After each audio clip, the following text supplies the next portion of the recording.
Major funding for KPBS Evening Edition has been made possible in part by Bill Howe Family of Companies, providing San Diego with plumbing, heating, and air restoration, flood and remodeling services for over 40 years. Call 1-800-BILL-HOWE or visit billhowe.com. And by the Conrad Prebys Foundation, Darlene Marcos Shiley, and by the following.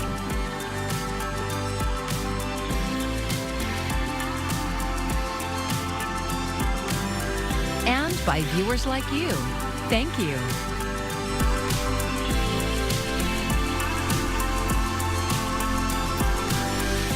As we approach the peak of cold and flu season, San Diego County health officials are warning about 2 serious respiratory illnesses. Thanks for joining us. I'm Maya Trabulsi.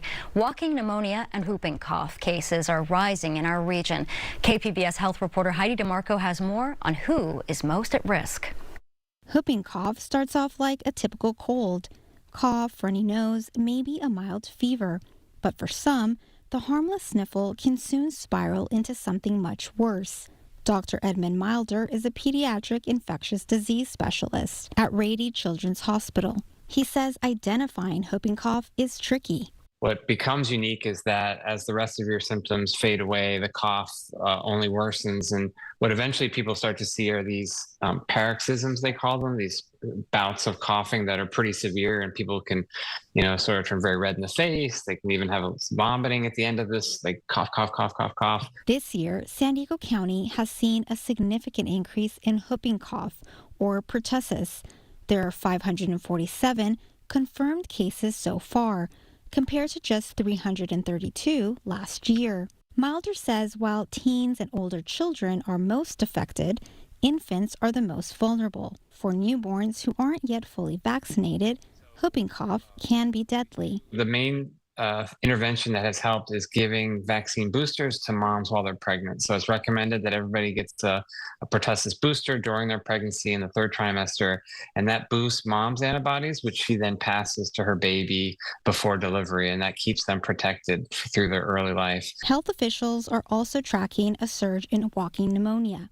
Cases in local ERs for children ages 2 to 4 quadrupled between October 19 and November 2nd. Kaiser pediatrician Sherry Plaisted said it's the biggest rise in cases she has seen in her career. It used to just be more like school-age kids that we would see it in, but now we're starting to see it more and more in the 2 to 4-year-old population, which is kind of scary because we don't usually see that in that age group, and they tend to be the ones that end up getting hospitalized and are a little bit sicker from it. Both Plaisted and Milder recommend staying up to date with vaccines to protect against whooping cough and other viruses. They warn parents to stay vigilant, especially if their child's symptoms seem more severe than usual. Heidi DeMarco, KPBS News. The CDC is investigating a multi-state outbreak of E. coli linked to carrots. One person in Los Angeles has died and dozens of people in 18 states have gotten sick. Investigators traced the outbreak to Grimway Farms' organic baby and whole carrots. They were sold under a number of brand names, including Trader Joe's and Sprouts. Grimway Farms said the recalled carrots are no longer sold in stores, but may still be in people's homes. San Diego County health officials tell us while no local cases have been linked to the outbreak, they are monitoring the situation. And you can find all of the recall information on our website, kpbs.org. Looking ahead to tonight, we're dropping down to 50 degrees, mostly clear conditions, and really we're looking at a pretty pleasant week ahead, but I'll break all of that down for you coming up.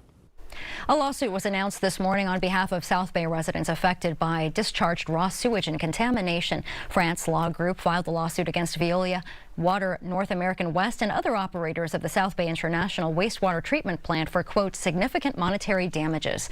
The plaintiffs in the case claim repeated exposure to illegally discharged raw sewage and contamination in breach of a permit under the Clean Water Act. Their health is in danger. The recent testing has revealed the presence of significantly toxic chemicals, DDT, benzidine, polychlorinated biphenyls, along with fecal matter, bacteria, and pathogens. We can only guess how many other terrible chemicals, bacteria is in this fecal matter that they are releasing every day through their misconduct. And this is the second lawsuit filed against Veolia in recent weeks. In response to the latest suit, the company said it has properly maintained the plant and that the U.S. and Mexican governments have failed to fund or implement solutions. For nearly 30 years, Carlsbad has blocked new drive-thru restaurants. KPBS North County reporter Alexander Nguyen says the city is rethinking that ban. Drive-thrus, they are a ubiquitous part of American culture. Hop in your car, order your food, and drive away. But in Carlsbad, they are few and far in between. 26 years ago, they instituted a blanket moratorium on all eatery drive-thrus throughout the city of Carlsbad. Brett Schanzenbach is the CEO of the Carlsbad Chamber of Commerce. He says the city instituted the ban because of this. Legoland. When Legoland was first approved to come to Carlsbad, there was a concern by the city council that we would have an overabundance of drive-through restaurants and low-budget motels that would just flood Carlsbad. The city was concerned that Carlsbad would turn into Anaheim after Disneyland opened. The ban only applies to restaurants and not to other businesses such as banks or pharmacies. Restaurants that already had drive-thrus before the ban were allowed to keep them, leading to awkward situations where newer fast food restaurants without drive-thrus are located next to older ones that have them. Behind me is one of the drive-thrus in Carlsbad that's been grandfathered in. As you can see, there's a steady stream of cars, but right next to it is this Chick-fil-A that's been recently opened and no drive-thrus. Currently, there are 12 grandfathered in drive-thrus in the city. In fact, Chick-fil-A was one of the reasons why this issue is being brought up again.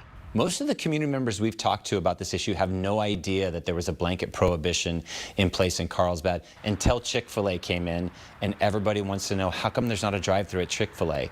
The Chamber of Commerce is advocating for lifting the ban. Schanzenbach says some restaurants and coffee chains are reluctant to open in Carlsbad because of the drive-thru ban. The City Council's Economic Development Subcommittee will take up the issue at its meeting tomorrow at 10 a.m.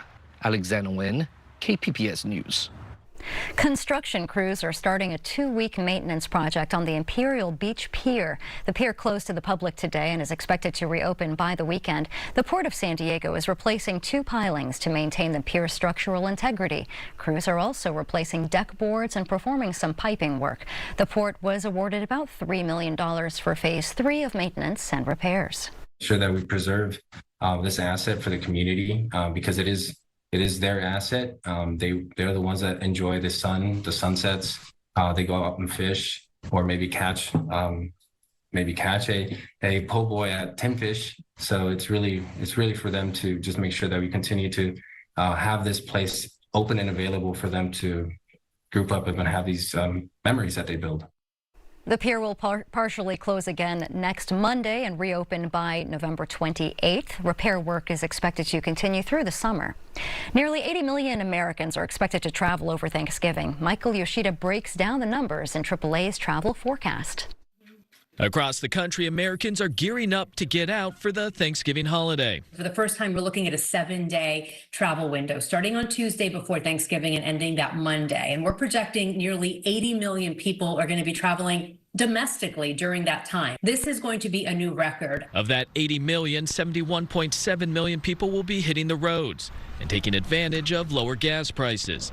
The national average last Thanksgiving Day was $3.26. This year, AAA says, barring disruptions from tropical storms, gas prices will continue to fall. Gas prices are much lower than they were this time last year, and we could be seeing a national average around Thanksgiving that's below $3 a gallon, which we haven't seen since 2021. So when should you hit the road? INRIX, a provider of transportation data and insights, says Tuesday and Wednesday afternoon are the worst times to travel by car. The best times to hit the road is Thanksgiving Day, when interstates and highways are typically clear and travelers won't clash with commuters. But no matter when you choose to travel, use caution. AAA's biggest safety message is always slow down, move over. With an additional 1 million people on the roads, you're going to have more congestion, more cars, and unfortunately more emergencies.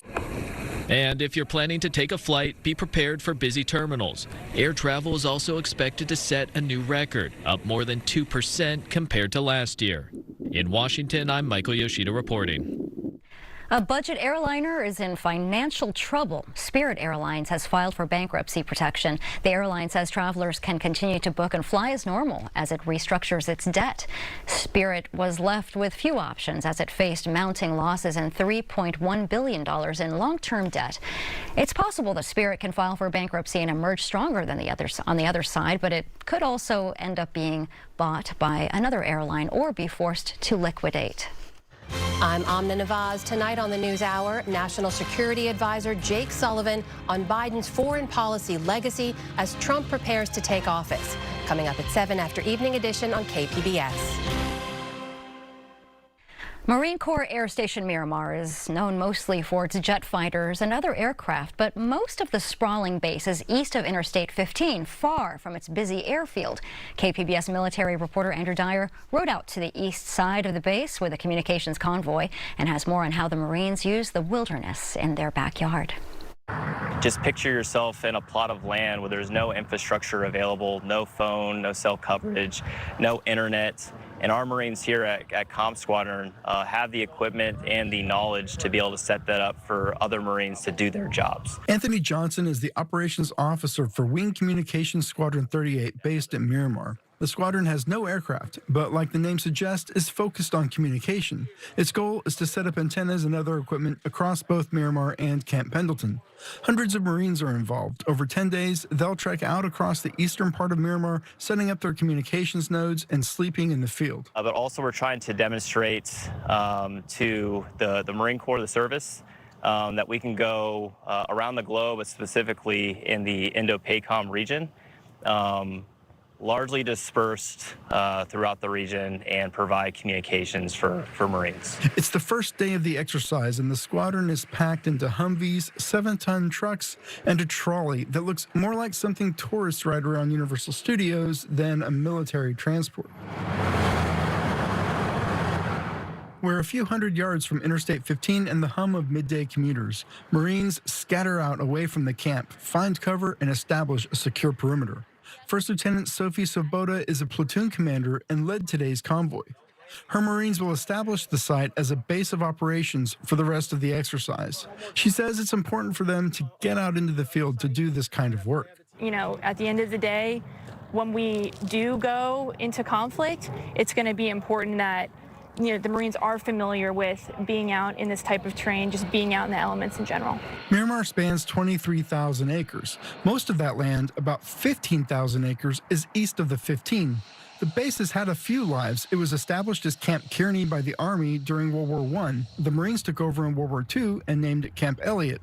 Miramar was handed to the Navy after the war, then back to the Marines in 1997. First Lieutenant Chandler Bienick watches Marines erect an antenna a few hundred yards from the first base camp. I-15 commuters are again visible from the ridge. It's weird being here and being able to see civilization right behind us. But as Marines, we live in the field. Our main site here, along with another site, can see the freeway, but here in a few days, we're going to be pushing out sites further east. 10,000 Marines and sailors are based at Miramar. The eastern part of the base is also used by the San Diego County Sheriff's Department and San Diego Fire Rescue for training. Marines in the squadron say Miramar is a little unusual for ground-based military operations. Camp Pendleton is larger and more remote. Most Army bases are in more rural areas, but Miramar is surrounded by millions of people. Bienick says, in part, that's what makes it so valuable. Over here, though, we can set up anything from communications architectures. We have ranges over here. We're conducting exercises using blanks, so we're going to be shooting at each other, I guess. But this is just a great overall terrain to just train in and do Marine things. Last year, local business leaders saw the eastern part of the base as a possible solution to the homeless issues plaguing the city. They suggested building a housing and ranch complex on the land. The Marines quickly shot the idea down. Squadron Operations Officer Major Anthony Johnson says although the area is undeveloped, it's important for the Marines. Being a ground-based unit within the Marine Aircraft Wing, we don't fly aircraft. So that training area provides us the ability right in our backyard to go and train. The Marines of Communications Squadron 38 say the training exercise was successful and they hit all their goals. Andrew Dyer, KPBS News. Federal health officials are confirming a deadlier form of Mpox has turned up in California. The CDC says the person diagnosed with the disease recently traveled to Eastern Africa, where an Mpox outbreak is ongoing. The patient has undergone treatment and is currently isolating at home. Mpox is a viral disease related to the smallpox virus, often accompanied by a rash. It can spread quickly through close contact. State and federal health officials are working to identify anyone who may have come in contact with the patient. Today is National Injury Prevention Day. In the U.S., injuries that could have been prevented are a leading cause of death for young people between the ages of 1 and 19. Mandy Gaither has advice from an ER doctor on how to keep kids safe. From car crashes to firearms, drownings, and unsafe sleep spaces, unintentional injuries are killing U.S. children. These deaths are preventable. They don't need to happen. Pediatric emergency medicine Dr. Manisha Agarwal with Children's Healthcare of Atlanta says parents can help prevent some of the main dangers children face. For babies, make sure they sleep on their back, alone in a clear crib to lower suffocation risk. Once kids are older, drowning becomes a leading cause of death. Agarwal says to make sure children can't access water while unsupervised. So making sure you have good pool fences, that you're using life jackets when you're out on natural bodies of water. Ingestions are also a concern for young children. Agarwal says to keep button batteries and other small items out of a child's reach so they don't end up in their mouth. Car crashes are also a leading cause of death. She says to make sure children are in the seat recommended for their age and size and make sure all seats are properly installed. The next concern, firearms. It's really important that if you have a gun in your home, that you keep it away from your child, that you store it safely, that you lock it up and make sure that your child cannot access it. Finally, Agarwal says to make sure your child wears a helmet on things like bikes and scooters and it fits and is worn properly. For Health Minute, I'm Mandy Gaither. Living things evolve to fit their environment. At UC San Diego, they're speeding up the process to create organisms that do some important jobs for us. KPBS SciTech reporter Thomas Fudge shows us how. Robots are at work full-time in this UC San Diego lab. They're creating challenging conditions for different cellular compounds. The robot arms remove the cells from one solution to expose them to an even more harsh environment to see if they can survive it.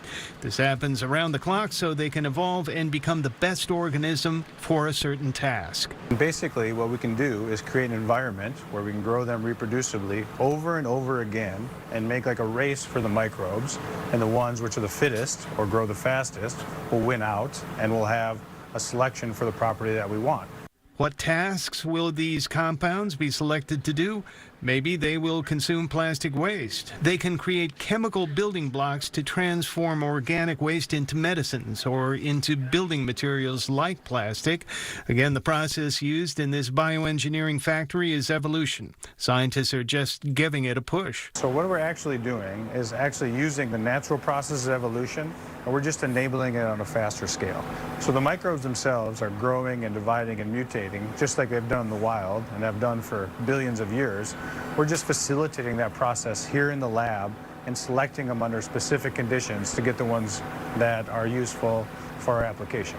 Case in point, the Feist lab created a bacterial spore that was conditioned to withstand the high heat of plastic manufacturing and would consume polyurethane. It could be added to the production of polyurethane, so whenever it was discarded or composted, the spores would wake up and devour the plastic. I wondered whether the creation of new microorganisms could backfire and wreak havoc if released into the environment. You know, kind of a Frankenstein's monster microbe. Feist said their creations were unlikely to be a bully in the real world. These microbes are from the environment. It's a natural process, and a lot of the times when you evolve them and engineer them heavily to do it, they get outcompeted when they're actually in nature and only work in these specific environments. The vision of bioengineering is that biological processes are more efficient and effective than anything we can create with electronics or mechanics. Feist says the raw materials of bioengineering are all around us, even the plants in our green waste bins. Thomas Fudge, KPBS News.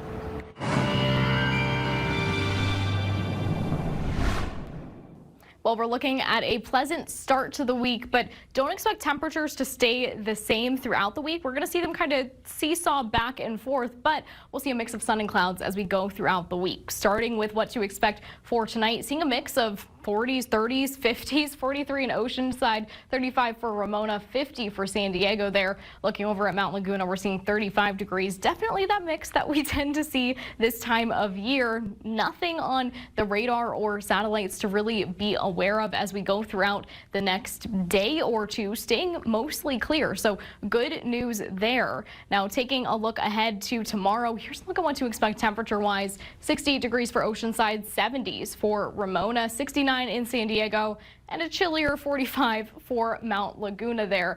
Now, let's go ahead and break down what to expect as we head further into the week, because then you'll see what I was talking about with the temperature. So starting off on the coast, we're starting with 68 degrees for your Tuesday. You'll see a mix of sun and some clouds throughout the week, warming up to 71 by Wednesday, and then cooling back down by Saturday.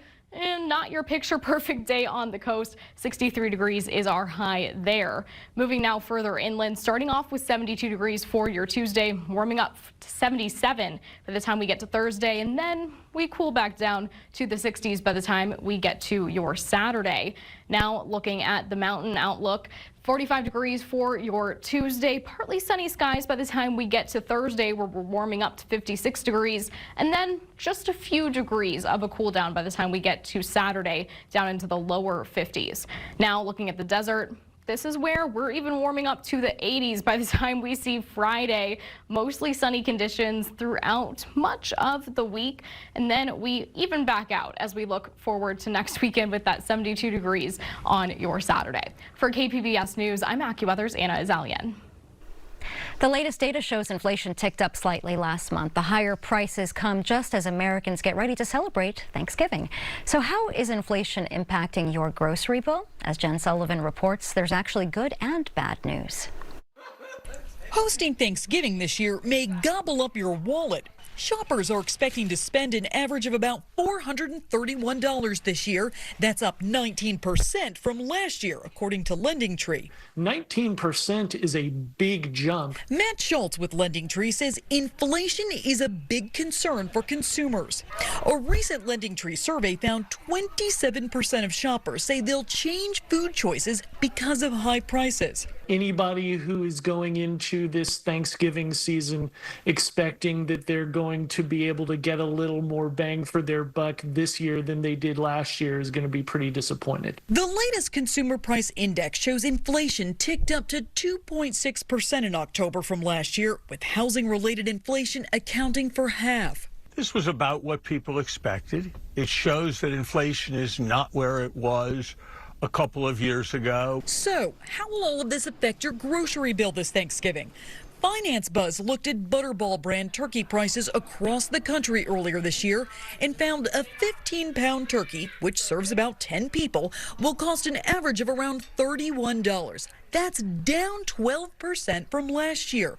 Other items that have dropped in price, according to the U.S. Bureau of Labor Statistics, potatoes and white bread. Here's what will cost you more: milk, butter, and cheese. Making Thanksgiving a potluck is such a great way to control costs. If you're hosting Thanksgiving, it's already enough of a production just with all the work that you have to put in. For Consumer Watch, I'm Jen Sullivan. Could finding the right affordable home be just a few clicks away? With a difficult housing market and average mortgage rates still well above the 2021 low, some Americans are now finding non-traditional ways to own a home, buying them on the internet. Brian Abel reports on this increasing trend. Home ownership for many Americans has become increasingly out of reach. When you go to the bank and you try to get a mortgage on this, and they're pretty much like, you're approved for this much and it's not even close. A six-figure salary is needed to afford a new single-family home in most cities, according to a new Oxford economics report, nearly double what was needed in 2019. That, along with a housing shortage and higher interest rates, have some people looking for alternatives they can afford. Julie Johnson went to Facebook Marketplace. It's 2,200 square foot, and for the price we paid a little over $50,000 for it. More than 77,000 new manufactured homes were shipped this year through September, a 16% jump from that stretch in 2023, according to the U.S. Census. And now, Amazon is looking to cash in too, listing foldable and multi-story homes for under $30K. Local zoning ordinances and building codes may be a hurdle, but for Julie, planning ahead made her home the right choice. It has honestly been such a blessing to us because without a mobile home as an option, I really don't know where we would be.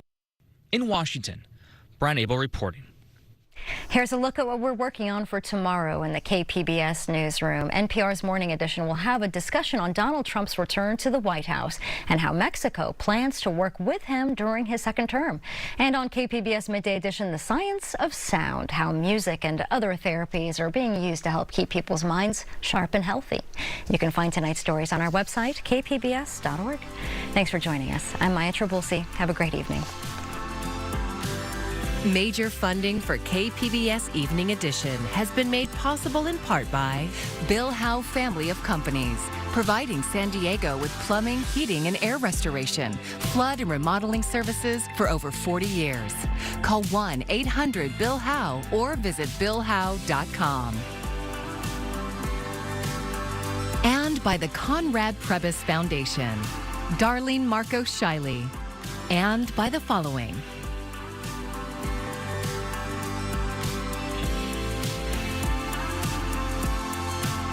And by viewers like you. Thank you.